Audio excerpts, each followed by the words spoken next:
Shalom, saudara-saudaraku yang terkasih di dalam nama Tuhan Yesus.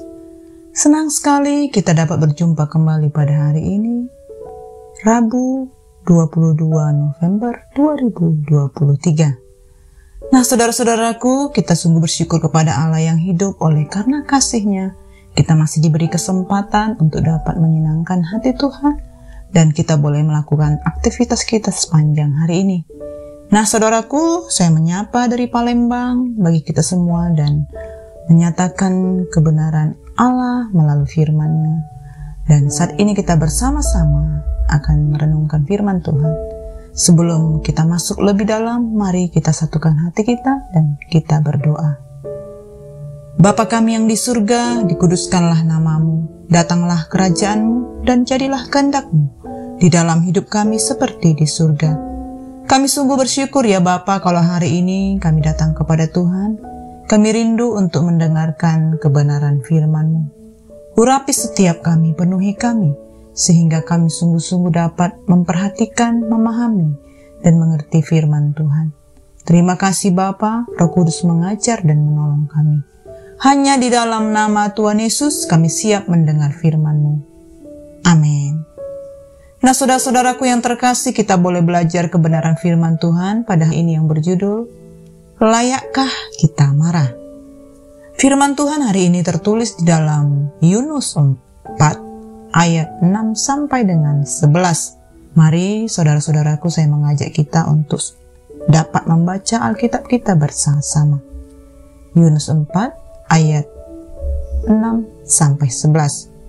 Yunus belajar menginsafi bahwa Allah mengasihi bangsa-bangsa lain. Lalu atas penentuan Tuhan Allah tumbuhlah sebatang pohon jarak melampaui kepala Yunus untuk menaunginya, agar ia terhibur daripada kekesalan hatinya. Yunus sangat bersuka cita karena pohon jarak itu. Tetapi keesokan harinya, ketika fajar menyingsing atas penentuan Allah, datanglah seekor ulat yang menggerek pohon jarak itu sehingga layu. Segera sesudah matahari terbit, maka atas penentuan Allah bertiuplah angin timur yang panas terik, sehingga sinar matahari menyakiti kepala Yunus. Lalu rebahlah ia lesu dan berharap supaya mati, katanya, "Lebih baiklah aku mati daripada hidup." Tetapi berfirmanlah Allah kepada Yunus, "Layakkah engkau marah karena pohon jarak itu?" Jawabnya, "Selayaknya lah aku marah sampai mati." Lalu Allah berfirman, "Engkau sayang kepada pohon jarak itu yang untuknya sedikit pun engkau tidak berjerih payah dan yang tidak engkau tumbuhkan, yang tumbuh di dalam satu malam dan binasa di dalam satu malam pula. Bagaimana tidak aku akan sayang kepada Niniwe, kota yang besar itu, yang berpenduduk lebih dari 120.000 orang, yang semuanya tak tahu membedakan tangan kanan dari tangan kiri, dengan ternaknya yang banyak." Demikianlah bacaan firman Tuhan pada hari ini, saudara-saudaraku. Di sini kita dapat mendengar bagaimana dijelaskan Nabi Yunus sangat marah kepada Tuhan karena pertobatan yang dialami oleh Niniwe. Saking marahnya, Nabi Yunus bahkan sampai meminta mati. Yunus marah karena Niniwe merupakan ibu kota kerajaan Asyur yang saat itu menjadi negara adikuasa dunia dan salah satunya yang sudah menjajah bangsa Israel. Yunus marah juga oleh karena pengampunan Tuhan atas bangsa ini. Doanya yang penuh berisi ungkapan kemarahan kepada Allah. Dan ia merasa bahwa sikap Allah terhadap orang Niniwe suatu kekeliruan yang fatal. Bagaimana boleh Allah mengampuni bangsa yang menjadi ancaman bagi umatnya sendiri? Allah pasti telah salah bertindak. Dan ia protes kepada Tuhan, lebih baik ia mati daripada hidup melihat tindakan Allah yang salah. Demikianlah kira-kira protes Yunus, dan mengklaim bahwa kota Niniwe tidaklah sepantasnya hidup di dunia ini. Saudara-saudaraku, kemudian Yunus pergi meninggalkan kota itu sambil menantikan apa yang akan terjadi terhadapnya. Tuhan tidak mengabaikan Yunus. Tuhan ingin agar ia mengajar Yunus dan memahami maksudnya. Maka waktu Yunus pergi keluar kota dan berdiam di suatu tempat, Tuhan menumbuhkan sebatang pohon jara yang dapat menaungi Yunus pada saat hari panas. Yunus sangat menyukai pohon itu, namun pohon itu kemudian meranggas sampai layu karena adanya seekor ular penggerek. Yunus yang rupanya sudah menyayangi pohon ini jadi kehilangan selera hidup juga. Ia merasa lebih baik mati, dan perasaan inilah yang pernah ada ketika ia tahu bahwa orang Niniwe diselamatkan Tuhan. Perasaan yang kemudian dipertanyakan kepada Tuhan.